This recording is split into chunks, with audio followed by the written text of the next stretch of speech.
It has been a while. We talked about the wizard open world farming build, or it could be used for the shadow or immortal contract and open world activities. And today I will be sharing these build with 555 resonance and 4 empty slots. So before we dive into the build itself, and let's go. Let's see how they actually work. This is a perfect time because we are about to get the next major update, and you can see everything is basically dying as I move past them. At least the normal monsters die really quickly. This is done with 555 Resonance Inferno 3, and come on guys, spawn something there. Seems like they are not spawning all that quick, but there we go. Everything is dying quite fast, and if you guys enjoyed this, then we will dive into the build in a sec. I will only talk about and focus on the important bits, and some stats are really needed, highly recommended, like beneficial duration. There we go. Elite end up dying. And this is how the build works. You can go this fast, basically touching and killing most enemies. And look at that, elite pack end up dying. 555 resonance. So now that is out of the way, let's go back. By the way, I did not even end up using the teleport. This build even have a teleport if you needed to go even faster. And yeah, let's go. Let's check out the difficulty here. It was done on the Inferno 3.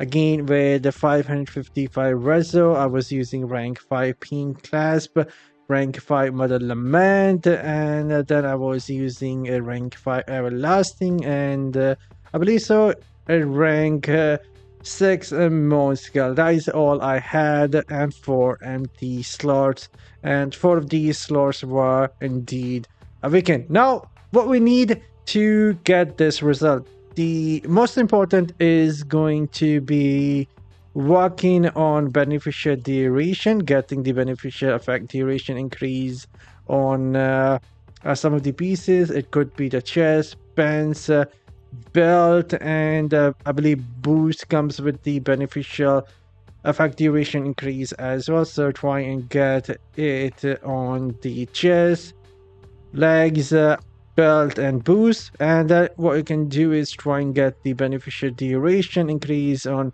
all 8 pieces of your primary gear. This is something you can get from the Reforge. I have it on every single piece.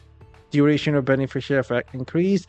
This is what will allow you to keep your lightning Nova up. It increased the duration of the skill since it is a buff skill. It also increased the duration of the slow time. It is also a buff skill. It also increased the duration of your disintegrate. That is also a buff skill. So getting the beneficial effect duration increase from everywhere is going to be really important. And also try and get the armor penetration. That is super important as well. So you can try and get some from the Sanctum. Do not focus on the damage, life damage, and the life all that much. Try and focus on the armor penetration and the armor. That is at least I would advise here. Now let's dive into the build itself. We'll go through this quickly.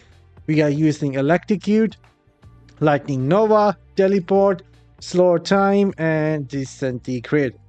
And next is going to be the Paragon. I end up using the Brawler here for increase character size. It does increase your movement speed. The bigger your character, the more movement speed you have. So I end up going with the Brawler here, and also having a bit more character increase size from the Warband. We go to the Warband, and then we click on the room management. We click on our room, and then you can select between these 2 purple rooms. I would advise the one that gives the block chance, and make sure that It has the Shepherd Burden Remnant, increase your life by 6.5% and your size by 15%. This will also give you the movement speed for this build. For the set pieces, I was using 2-piece weightage to get some more beneficial duration, and then I was using 2 pieces of Feasting Baron to leave the enemies behind with bleeding, which was coming from the Everlasting. I could have added another gem here, like a Viper Bite, rank 5 Viper Bite, and it would take a benefit from Feasting Baron as well. So I'm using a 2-piece Feasting Baron, 2 pieces of Witch's Arches, and 4 pieces of Banquet. The first 2 pieces increase my damage by 15% to enemies suffering from any harmful effect. Could be bleeding, could be the poison, and in my case it was the Everlasting. And again, 4 pieces of the Banquet also increase the critical hit chance up to 25%. Speaking of critical hit chance, you can try and get critical hit chance on all your pieces, like the helmet. You can also get it on your shoulder and the main weapons, and offhand. You can get up to 30% critical hit chance, I believe so. I have 25% right now. Now let's dive into the essences, what we are using. The first essence is for the slow time, that gives us slow time now, surround you with a static field that follow you and damage and apply shock to all nearby enemies. This is what it looks like.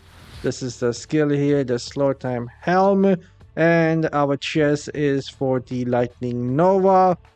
Lightning Nova now transfigure you into a ball of pure lightning. This is what it does.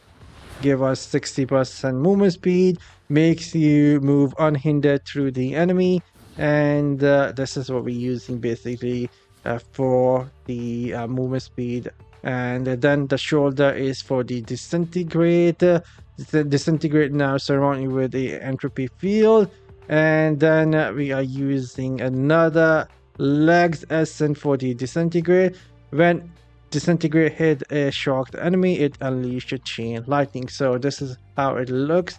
The disintegrate, if it hits 2 enemy close to one another, if they are shocked from the Lightning Nova, it will also do some chain lightning damage between the enemies. So a really good combo. Our first weapon is for the disintegrate. Again, it increased the radius of the disintegrate by 29%.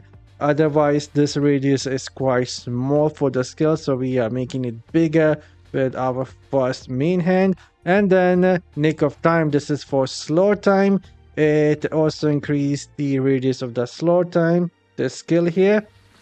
Otherwise, the radius isn't this big, and with the second main hand, the radius is been increased by 29%, so it covers a lot more ground. And for our first offhand, I'm using a Fanatic Spark for some cooldown reduction, and this is going to be needed to keep Lightning Nova up at 100%. You need cooldown reduction for this skill, plus a lot of beneficial duration.